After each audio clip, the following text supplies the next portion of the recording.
Begin by supporting the rear differential.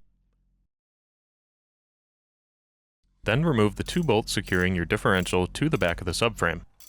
Some models only have 1 bushing and 1 bolt to remove.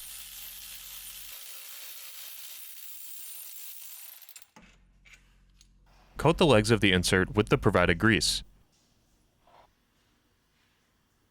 Then slide them into the bushings. These are one-time use bolts, so it is recommended to replace them when doing this install. They can be purchased from your local Ford dealer with the part number listed here.